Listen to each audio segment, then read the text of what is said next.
Existe uma diferença enorme entre comprar comida e saber produzir alimento de verdade. Durante muito tempo, muita gente acreditou que a autonomia rural dependia de grandes fazendas, muito dinheiro ou máquinas caras. Mas na prática, algumas das propriedades mais produtivas da roça brasileira nasceram justamente em pequenos pedaços de terra. O que quase ninguém fala é que produzir alimento sem depender totalmente do mercado começa muito antes da colheita. Começa na organização da terra, na escolha certa do que plantar e principalmente na capacidade de aproveitar cada espaço da propriedade com inteligência. Enquanto muita gente deixa grandes áreas vazias ou improdutivas, produtores antigos da agricultura familiar aprenderam a transformar pequenos espaços em verdadeiras fábricas naturais de alimento. Hortas, galinhas, mandioca, frutas, ervas e água armazenada funcionando juntas como um sistema vivo. E existe um erro muito comum que prende muitas famílias na dependência constante do mercado: plantar apenas uma coisa. Quando toda a produção depende de uma única cultura, qualquer problema climático ou perda inesperada pode comprometer meses inteiros de trabalho. Na roça antiga, diversidade sempre foi segurança. Enquanto uma cultura descansa, outra produz. Enquanto uma sofre com seca, outra continua crescendo. E isso cria uma estabilidade que muita gente urbana nunca chega a entender. Outro segredo importante está no aproveitamento da água.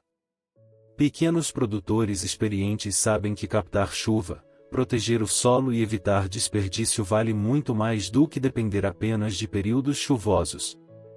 Muita gente só percebe a importância da água quando a seca chega. Mas quem prepara o terreno antes consegue atravessar períodos difíceis mantendo horta, animais e produção funcionando. E se esse tipo de conhecimento da roça já está fazendo você enxergar a produção rural de outro jeito, acompanhe o canal. Porque muitas técnicas simples que quase desapareceram ainda conseguem transformar pequenas propriedades em lugares altamente produtivos. Outro ponto que quase ninguém comenta é o solo. Terra cansada não produz alimento forte. E muitos pequenos produtores acabam gastando dinheiro tentando corrigir problemas que poderiam ser evitados com matéria orgânica simples da própria propriedade. Folhas secas, esterco curtido, restos vegetais e cobertura morta ajudam o solo a continuar vivo. Isso reduz custos, melhora a retenção de água e fortalece a produção sem depender tanto de insumos caros. Na agricultura familiar, desperdício quase sempre significa prejuízo. Por isso, produtores antigos aproveitavam praticamente tudo. Restos viravam adubo. Água era reaproveitada. Animais ajudavam na limpeza e fertilização da terra. E talvez seja exatamente isso que torna a vida no campo tão diferente. A terra deixa de ser apenas espaço, e passa a funcionar como um organismo completo, onde cada parte ajuda a fortalecer a outra. Muitas famílias começaram pequenas. Primeiro uma horta simples. Depois algumas galinhas.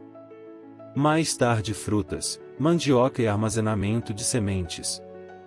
E aos poucos a dependência do mercado começou diminuindo naturalmente. Porque autonomia alimentar não significa produzir tudo sozinho. Significa reduzir vulnerabilidades. Ter alimento disponível mesmo quando os preços sobem, quando a cidade enfrenta dificuldades ou quando o dinheiro fica curto. E existe uma sensação muito forte em colher aquilo que nasceu da própria terra. O alimento parece diferente. O trabalho ganha outro valor. E até o ritmo da vida começa mudando aos poucos. Muitos produtores antigos diziam que a terra responde para quem aprende a observar. Quem presta atenção no clima, na umidade, nas folhas e no comportamento das plantas normalmente erra menos e produz melhor. Outra técnica esquecida da roça é manter sementes guardadas das melhores produções.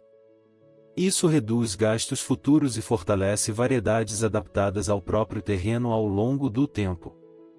E se você gosta desse tipo de conhecimento simples, forte e realmente útil da vida no campo, deixa seu apoio aqui no canal. Porque ainda existem muitas técnicas da agricultura familiar capazes de transformar pequenos espaços em fontes reais de alimento e autonomia. Com o passar do tempo, a propriedade começa mudando visualmente. O solo ganha vida, os animais se fortalecem, a produção aumenta e a sensação de dependência vai diminuindo devagar. E talvez o maior segredo da autonomia rural esteja justamente nisso. Não buscar perfeição imediata, mas construir aos poucos um sistema simples, resistente e sustentável capaz de continuar produzindo por muitos anos. Porque no final, produzir alimento sem depender totalmente do mercado não é apenas sobre economia. É sobre liberdade, segurança e conexão verdadeira com a terra.